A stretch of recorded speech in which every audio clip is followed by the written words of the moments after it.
E aí galera, vamos lá para outro papo? Hoje pretendo falar sobre liberdade de expressão, justamente porque estamos num momento político onde há muito discurso de ódio, há as fake news, há inclusive muita gente, mas muita gente reclamando de que o seu direito de dizer está sendo cerceado. Há quem diga, notadamente os extremistas, que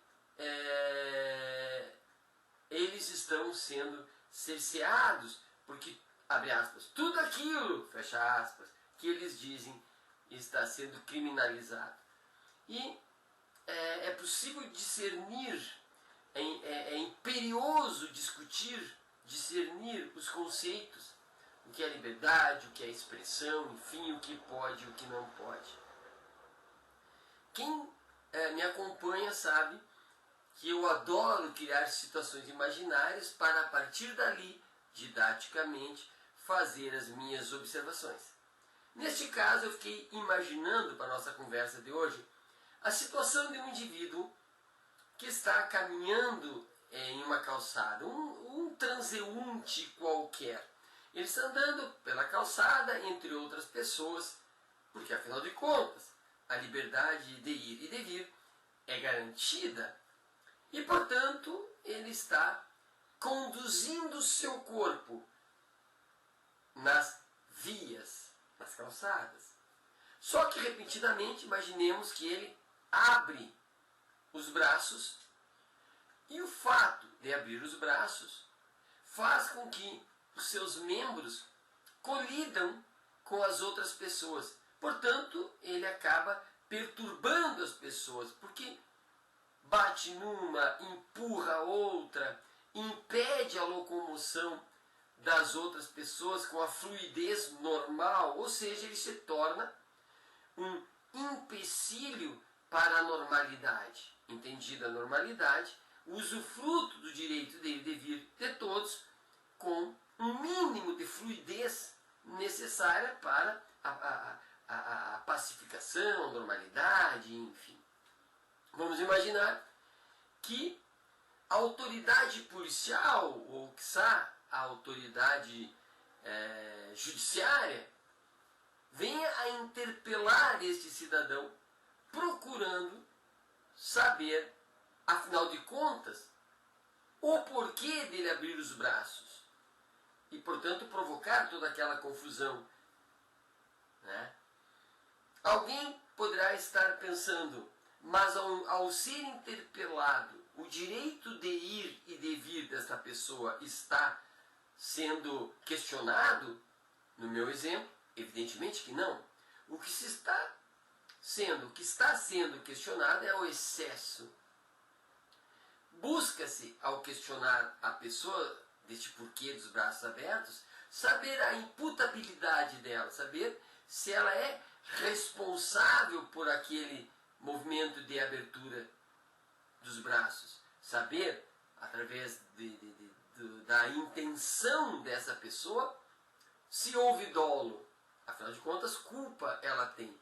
Responsável por abrir os braços, ela é, né? Após um pequeno interpelação, saber idade, sanidade mental e etc, etc, etc. Então, poderá essa pessoa, ao ser punida por ter aberto os braços, prejudicado e batido nas pessoas, ela poderá contar para todo mundo que a sua liberdade de ir e de vir foi prejudicada, né? Foi desconhecida, houve ali um crime do Estado contra a liberdade do cidadão. Evidencia-se, pelo meu exemplo, né, que não é verdade, porque afinal de contas nunca se questionou a liberdade dele de vir, mas como ele conduziu o seu corpo, o tanto que ele foi responsável pela condução e pelo mal-estar gerado a outras pessoas.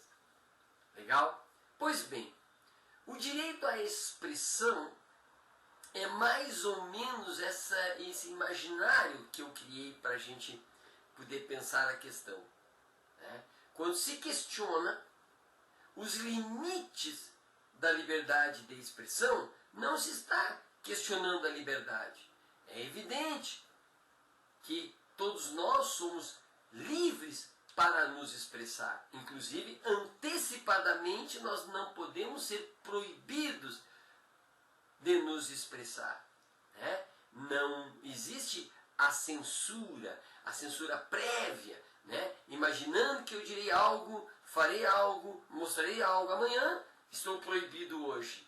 Isso não existe, né?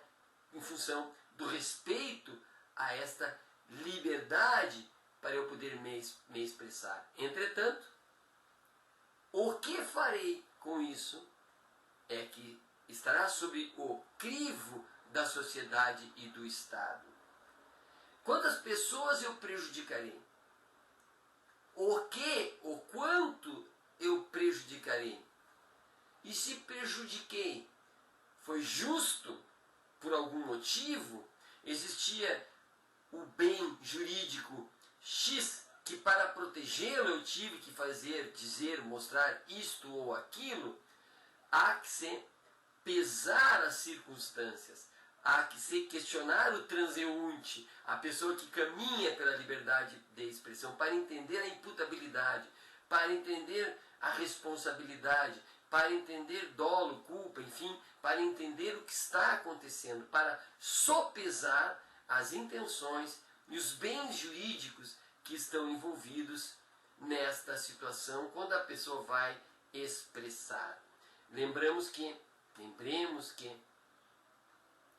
a expressão ou o direito a expressar-se é algo que não é natural.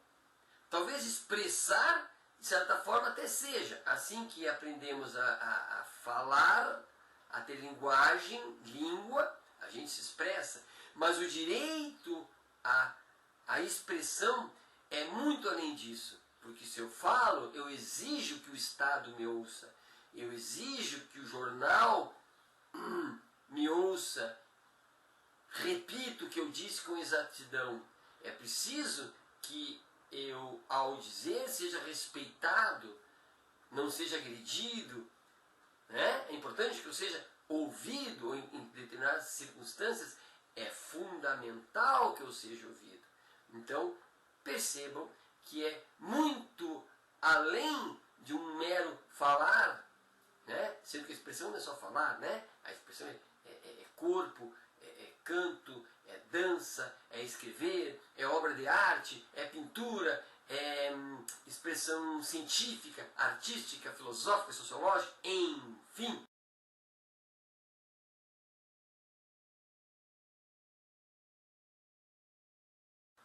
É claro que se por um lado, e por isso é tão antinatural, se por um lado eu exijo a minha liberdade e o meu direito de dizer e ser ouvido, também, do outro lado, há o direito e a liberdade de se opor, de se contrapor, de dizer o contrário do que eu disse, ou de dizer que não é importante, ou que é ilegal, imoral, o que eu disse.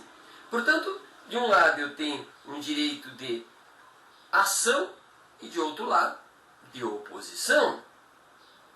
Vejam que com isso estou querendo dizer que a liberdade de expressão é um princípio.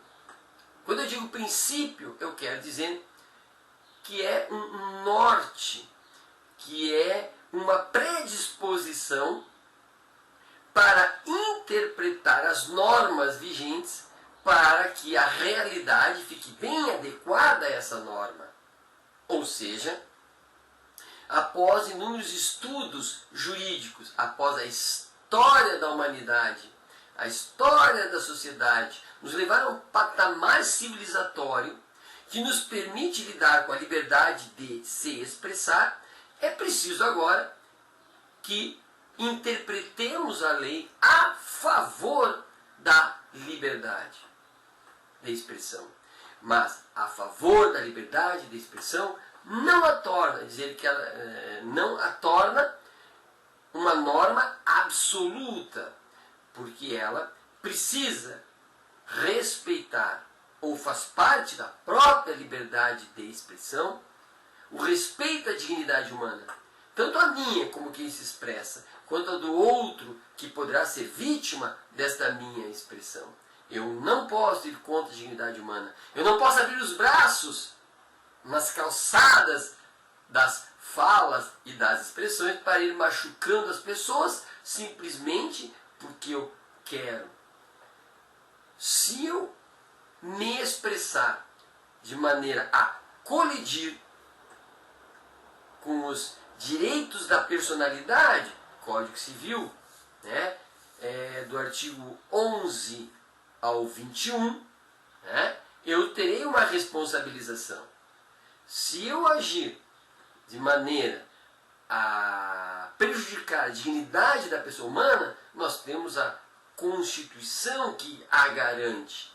Entre outros elementos jurídicos e morais e éticos que são limitantes, não da liberdade, mas de como eu vou conduzir-me por ela.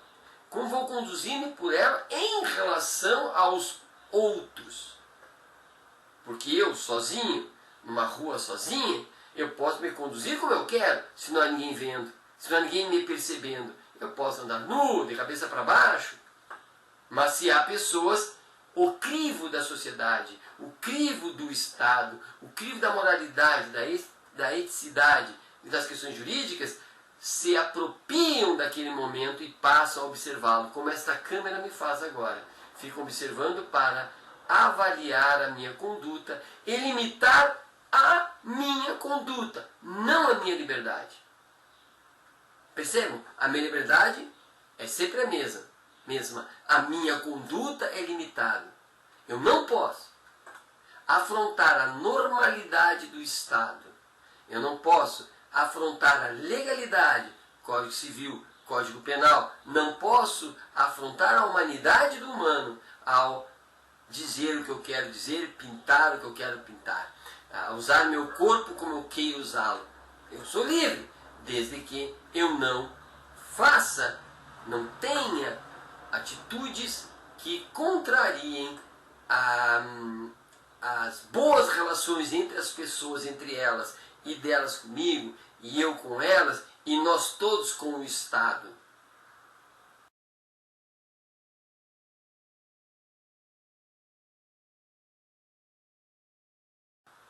Portanto, percebam que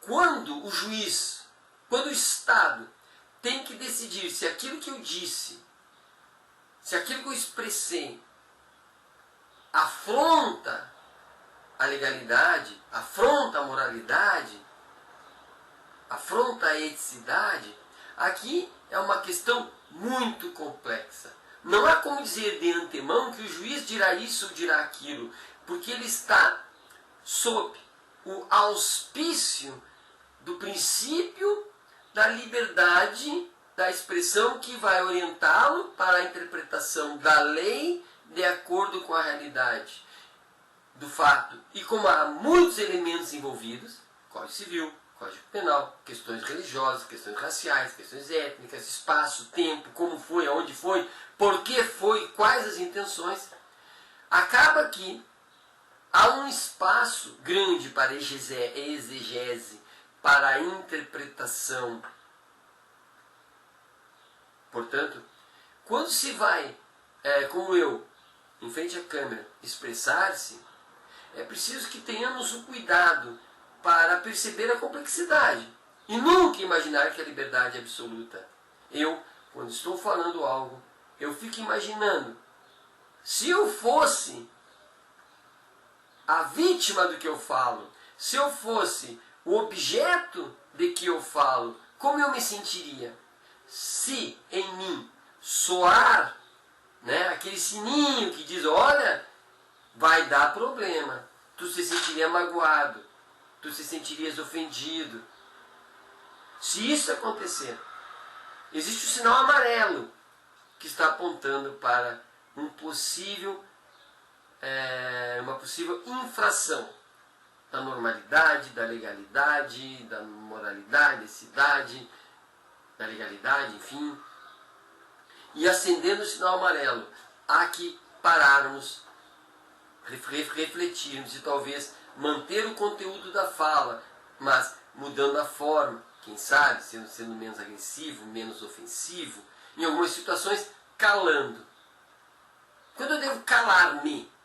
Racismo, fascismo, vamos fechar o STF, vamos fazer isso, vamos fazer aquilo, né? Manifestamente ilegal, ou manifestamente racista, manifestamente isso, aquilo, aquele outro, nos calemos, certo? Fica a dica, principalmente para aqueles que acham que sabem o que é a liberdade de expressão e se dizem injustiçados quando na verdade estão sendo questionados na questão de como se portam no espaço da liberdade e não estão sendo questionados pela existência ou não da liberdade. Ok? Fica a dica e muito cuidado. Abraço!